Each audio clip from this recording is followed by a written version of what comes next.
Hi everyone, how are you today? This is a very special and exciting video and one that I have been waiting patiently to film. I'm going to be unwrapping / unboxing this set of the Chronicles of Narnia.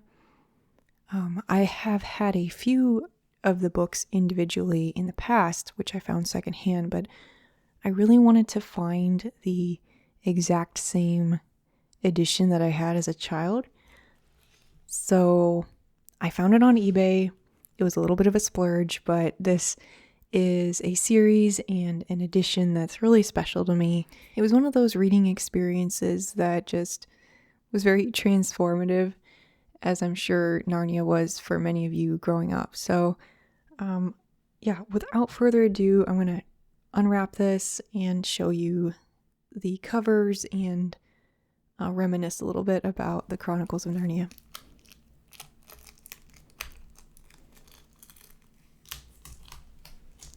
This set is actually from, I think, 1994, so a little bit harder to find than some of the other box sets.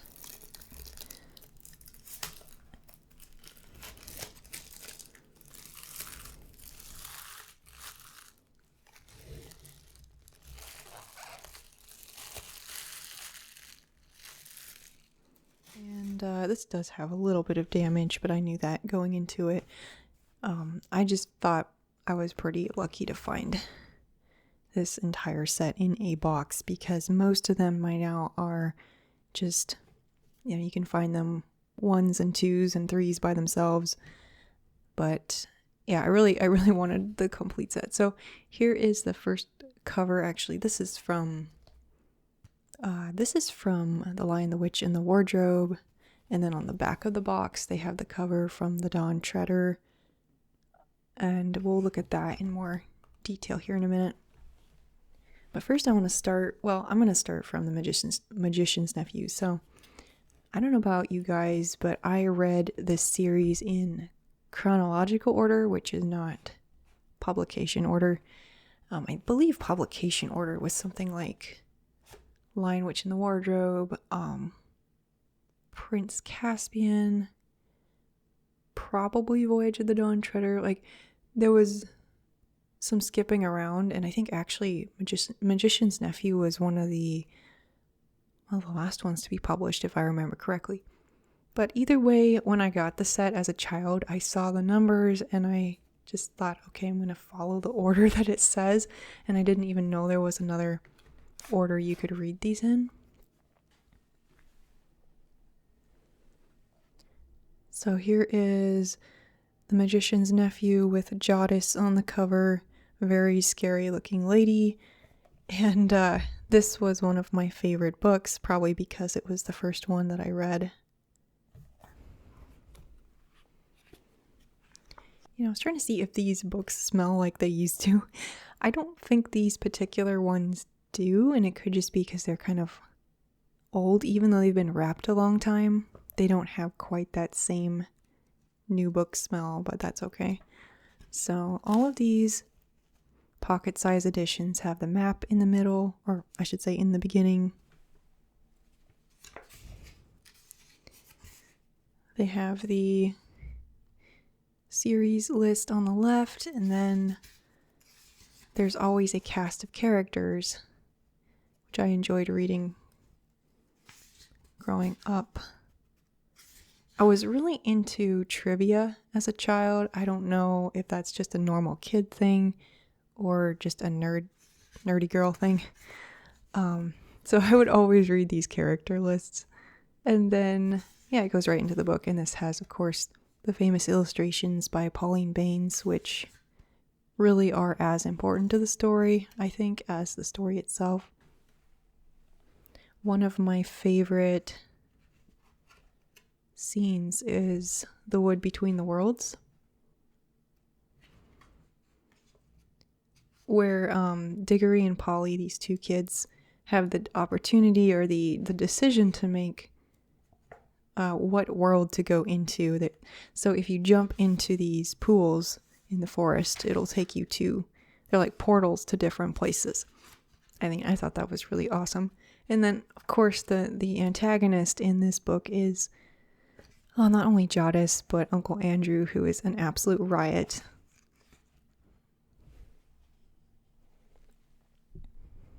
So, yes, this is a very enjoyable book. It has such great characters. Diggory and Polly have such a funny rapport because they can't really agree what to do, and yet they're still friends. I really enjoy that kind of complexity of the characterization. And then, yeah, the ending is incredible. So, Magician's Nephew, one of my favorite Narnia books.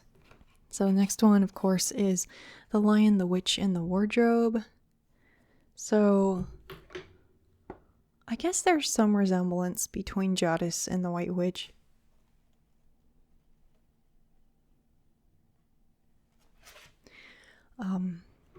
Looks like she got an updated style here. This book, and funny thing is, I don't actually picture her that way because she's supposed to have like really dark hair, which is something they didn't get right in the movie. Yeah, you can even see here in the picture she's got dark hair. Not much to add to The Lion, the Witch, and the Wardrobe. Everybody knows this one very well. I enjoyed it for sure, although it's not one of my favorites, honestly. I guess I just didn't get into the Pevensey stories quite as much as the other books. I'm not sure why that is, because the Pevenseys are great characters. This book actually might have been too alarming for me as a child. Like, I think at this point in my life, I was really looking for escapism, and this book didn't quite give me that experience. It was more like reading a retelling of the Bible story, and it's very traumatic what happens to Aslan in this book. So yeah, great literature, great writing, but it wasn't one of my favorites as a child. Okay, so number 3 is The Horse and His Boy.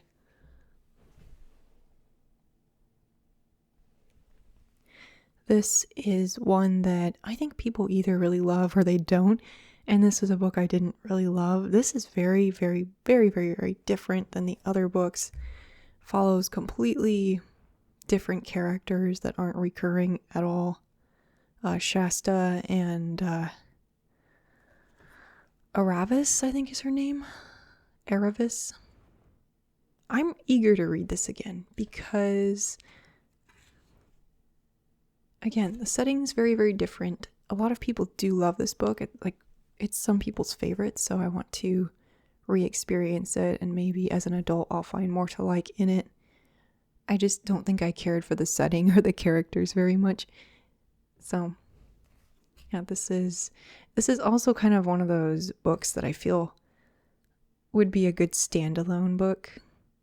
I mean, it really does stand alone in the sense that it takes place during the Pevenseys' reign, the children's reign.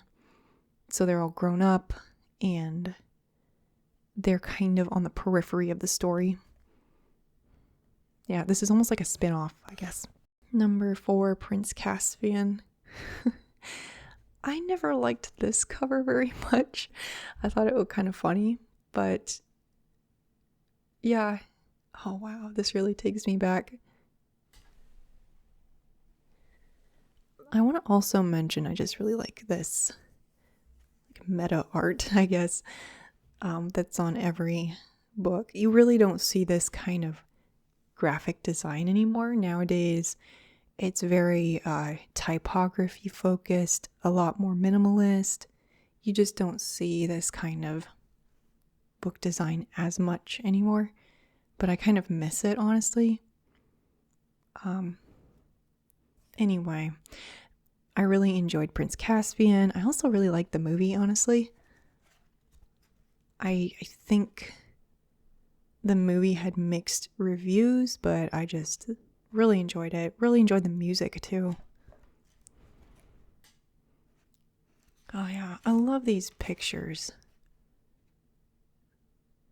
There is an illustration style, and Pauline Baines really captured it that's in some ways very simplistic, and yet it just captures so much emotion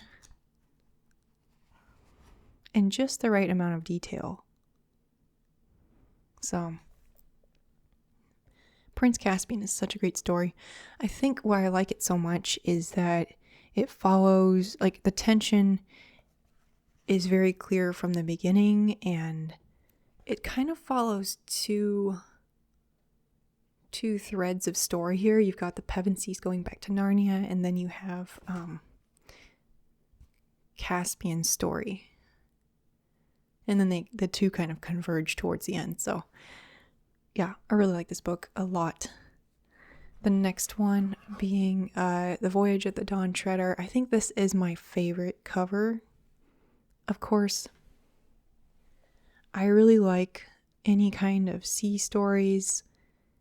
And I don't know if you can see it, but there's actually little mermaid people here in the bottom corner. Let's see if I can zoom up a little.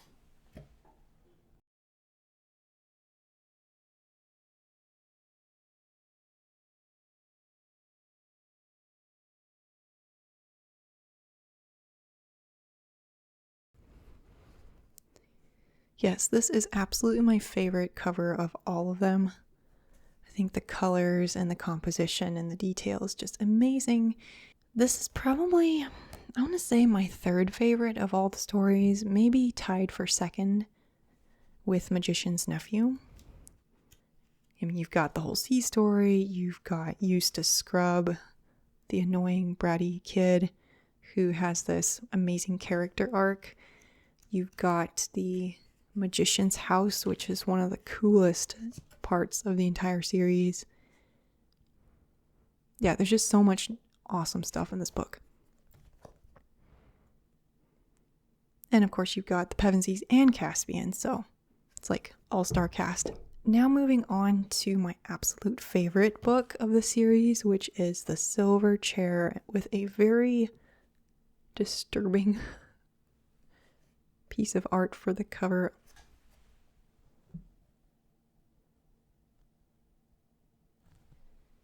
This is another book that people are really torn on, and I think a lot of people really dislike it because it can be seen as rather depressing and or tedious.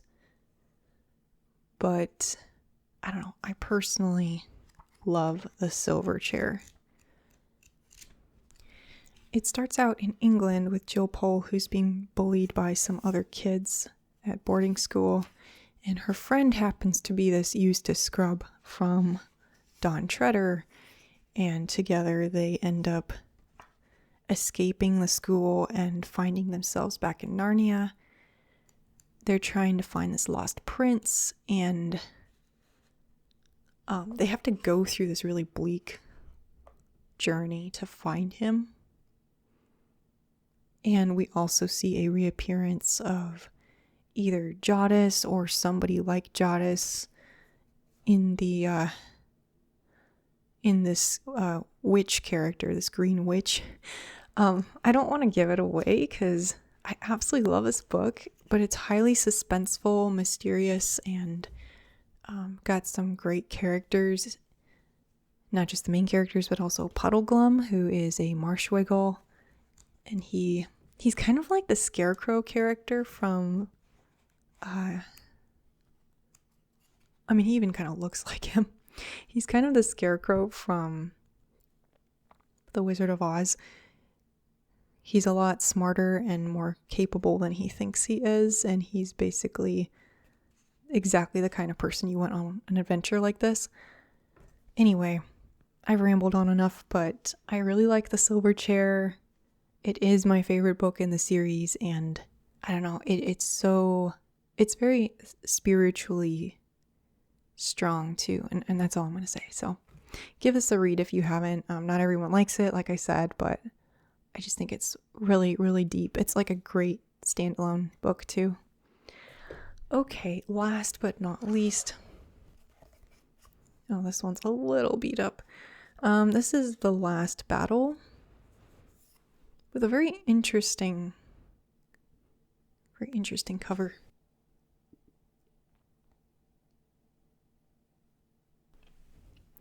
The Last Battle is not one of my favorite books, honestly. I think this one tries to be too allegorical, and it's just not, again, not one of my favorites. It's kind of tedious in my opinion. This is also the most controversial book in the series because of some of the theology that seems to be put forth. I don't really know what to make of that, honestly, because having read other books by Lewis, I don't think that the theological issues in this book really reflect his beliefs, but I don't know, it's kind of one of those gray areas of the series. Otherwise, yeah, it's pretty depressing, actually, because it's trying to retell the story of Revelation and Aslan coming back. I'll give it another read. We'll see how it goes. I haven't read it in decades, so my memory's a little weak anyway. Yeah, that's The Last Battle. So now that I have the entire series, I plan to reread the entire thing from start to finish and either do some videos or write some reviews about them. We'll see how much I remember, how much maybe I've changed my opinions or kept them the same. And yeah, I just think that'll be a fun project. So thanks for watching. Hope you have a great rest of the weekend, and I'll see you next time.